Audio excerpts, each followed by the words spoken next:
وَلَقَدْ يَسَّرْنَا الْقُرْآنَ لِلذِّكْرِ فَهَلْ مِن مُّدَّكِرٍ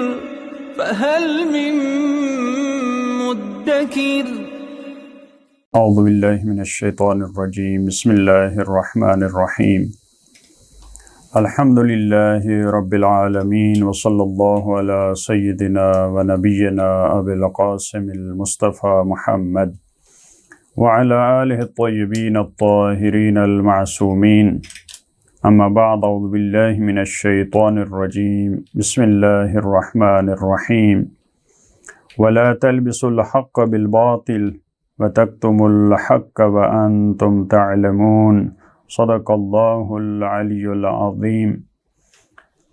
سورہ بقرہ کی آیت نمبر 42 میں پروردگار عالم نے بنی اسرائیل کو متوجہ کرتے ہوئے یہ فرمایا کہ وَلَا تَلْبِسُوا الْحَقَّ بِالْبَاطِلِ، اور باطل کو حق کے ساتھ مخلوط نہ کرو۔ بہت سارے افراد وہ حق کو باطل کے ساتھ ملا کے پیش کرتے ہیں، ان دونوں کو مخلوط کر دیتے ہیں، پھر عوام الناس پہ حق مشتبہ ہو جاتا ہے، وہ پہچان نہیں سکتے۔ ولا تلبسو لبس سے ہے، لبس کا مطلب ہوتا ہے مخلوط کر دینا، ملا دینا، اس طرح سے ملا دینا کہ پتہ نہ چلے اصل کیا ہے اور جو باطل چیز ہے، جو ناحق ہے، وہ کیا ہے۔ یہاں بنی اسرائیل سامنے جو مخاطب ہیں وہ بنی اسرائیل ہیں، لیکن یہ پوری بشریت کے لیے، یہ بھی ان آیات میں سے ہے جو بین الاقوامی آیات ہیں، یہ فقط بنی اسرائیل کے لیے خاص نہیں ہے، یہ فقط حکم مسلمانوں کے لیے نہیں ہے، پوری بشریت کے لیے یہ حکم ہے، یہ انسانی حکم ہے، کیونکہ حق اور باطل کو آپس میں ملا دینا یہ انسانیت کے خلاف ہے، فطرت کے خلاف ہے۔ لہٰذا ان کو اس بات کی طرف بھی متوجہ کیا بنی اسرائیل کو کہ شریعت میں ایسی چیزیں نہ ملا لیں جو تمہاری اپنی مرضی ہے، جن کا شریعت سے دور کا تعلق بھی نہیں ہے۔ حق کیا ہے؟ وہ الہی پیغام ہے، وہ شریعت ہے، وہ دین ہے۔ اس کے ساتھ باطل کا ملا لینا یعنی اس میں اپنی مرضی شامل کر لینا، اس سے ان کو روکا ہے۔ وَتَكْتُمُوا الْحَقَّ، وَتَكْتُمُوا الْحَقَّ اصل میں یہاں پہ بھی لا ہے، جیسے اوپر فرمایا وَلَا تَلْبِسُوا الْحَقَّ، اسی طرح یہاں پہ وَلَا تَكْتُمُوا الْحَقَّ، اور اسی طرح حق کو نہ چھپاؤ، لیکن اس کو پھر تکرار نہیں کیا لا کو، واو کے ذریعے، عطف کے ذریعے ہمیں سمجھایا جا رہا ہے۔ وَتَكْتُمُوا الْحَقَّ، اور حق کو نہ چھپاؤ، یعنی حق اور باطل کو آپس میں ملا دینا یہ ایک غلطی ہے، یہ بھی برا کام ہے۔ اسی طرح حق پہ پردہ ڈال دینا، حق کو چھپا دینا۔ مجھے معلوم ہے کہ حق کیا ہے، میں ان دونوں کو ملاتا نہیں ہوں، لیکن میں بیان نہیں کرتا، میری زبان پہ حق نہیں آتا، میں چپ ہو جاتا ہوں، میں حق کی حمایت میں آواز نہیں اٹھاتا، اس سے بھی روکا ہے۔ وَتَكْتُمُوا الْحَقَّ، حق کو نہ چھپاؤ، وَأَنْتُمْ تَعْلَمُونَ، در حالانکہ تم جانتے ہو، یعنی جانتے ہوئے یہ علم ہے تمہیں کہ تم مخلوط کر رہے ہو حق اور باطل کو، تمہیں معلوم ہے کہ حقائق کیا ہیں، تمہیں معلوم ہے کہ ہماری کتابوں میں کون سے حقائق بیان ہوئے ہیں، وہ معلوم ہونے کے بعد تم کیا کرتے ہو؟ تم اس کو چھپاتے ہو۔ ایسا نہیں ہے کہ یہ کام تم جہالت میں کرتے ہو، تمہیں علم ہے۔ وَأَنْتُمْ تَعْلَمُونَ، دیکھیں اس سے پہلے والی آیات میں بنی اسرائیل کے ایمان کا تذکرہ، ان کو ایمان کی نصیحت کی گئی۔ وَآمِنُوا 41 میں کیا تھا؟ وَآمِنُوا بِمَا أَنزَلْتُ۔ اب اس کے بعد والی آیت میں 43 میں وَأَقِیمُوا الصَّلَاةَ، اب عمل صالح، جیسے ہم نے پہلے بھی عرض کیا قرآن کریم میں یہ دونوں اکٹھے ہیں، ایمان، عمل صالح، ایک دوسرے کے بغیر اس کی کوئی وقت نہیں ہے، وہ قابل قبول نہیں ہے۔ لہٰذا پہلے ایمان کا تذکرہ، اب عمل صالح کا۔ وَأَقِیمُوا الصَّلَاةَ وَآتُوا الزَّکَاةَ، اور نماز کو قائم کرو اور زکوٰۃ دو، وارکعوا مع الراکعین، اور رکوع کرو رکوع کرنے والوں کے ساتھ۔ یعنی نماز کا حکم یہ بھی اہم ہے، لیکن نماز کے اجتماعی پہلو کی طرف بھی توجہ ہونی چاہیے۔ جماعت کے ساتھ نماز پڑھنا، مسجد میں نماز پڑھنا، معاشرے کے افراد سے مل کے نماز پڑھنا، اس کی ایک اپنی فضیلت ہے۔ لہٰذا کتنے مقام پہ جہاں حضرت مریم کا تذکرہ، ان کے لیے بھی وارکعی مع الراکعین، یہاں بھی بنی اسرائیل کے لیے وارکعوا مع الراکعین۔ البتہ بعض مفسرین نے یہاں پہ لکھا کہ بنی اسرائیل کی نماز میں رکوع نہیں تھا۔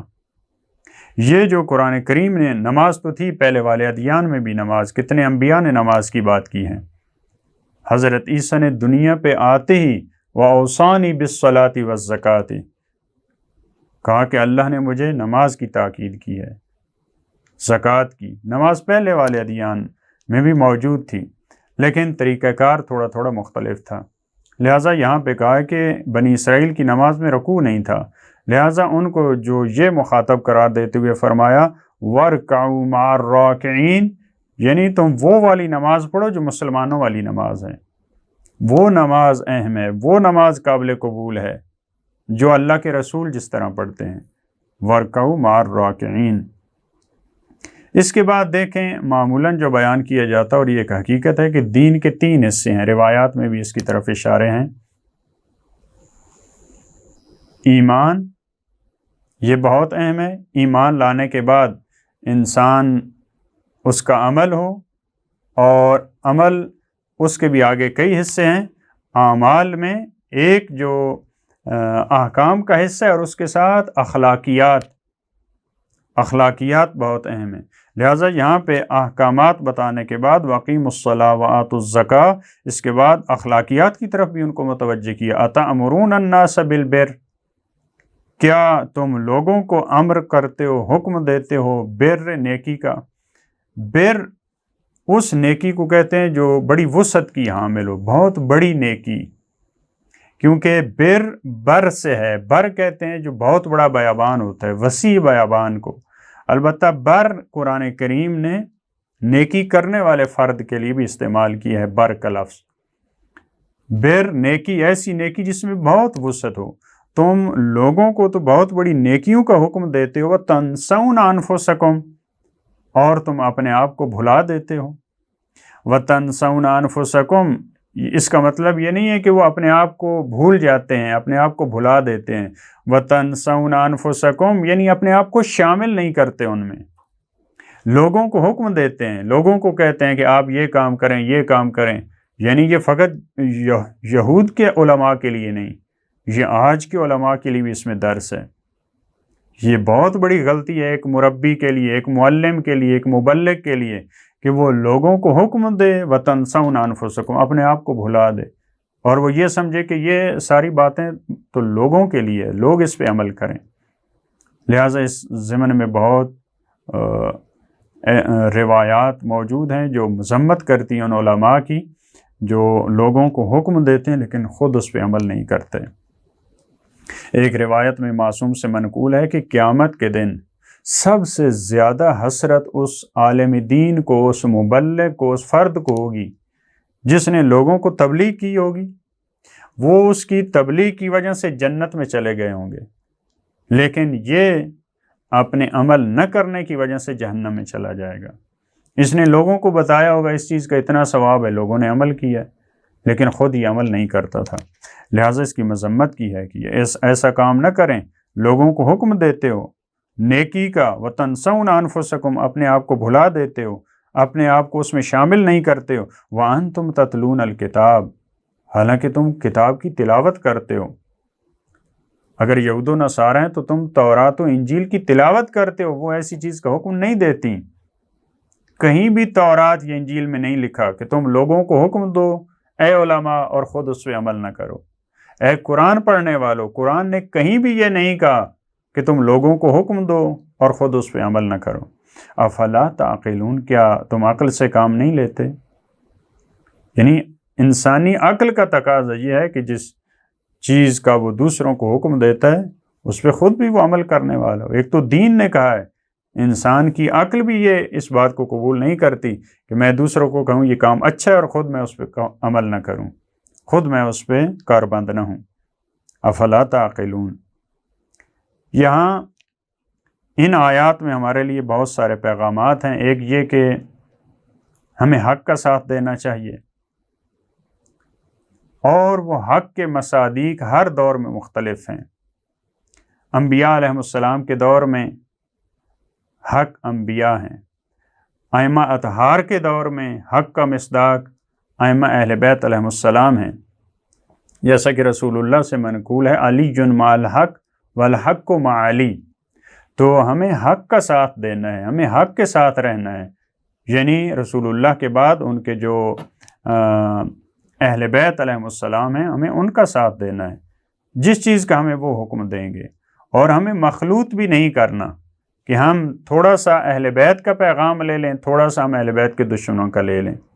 اسی طرح مبلغین کے لیے اور ان افراد کے لیے جو دوسروں کو امر کرتے ہیں، دوسروں کو اچھی اور بری بات بتاتے ہیں، امر بالمعروف کرتے ہیں، نہی عن المنکر کرتے ہیں، ان کے لیے یہ پیغام ہے کہ دوسروں کو حکم دینے سے پہلے خود اس پہ کاربند ہوں اور ان کاموں کو بجا لانے والے ہوں۔ اللہم صل علی محمد و آل محمد۔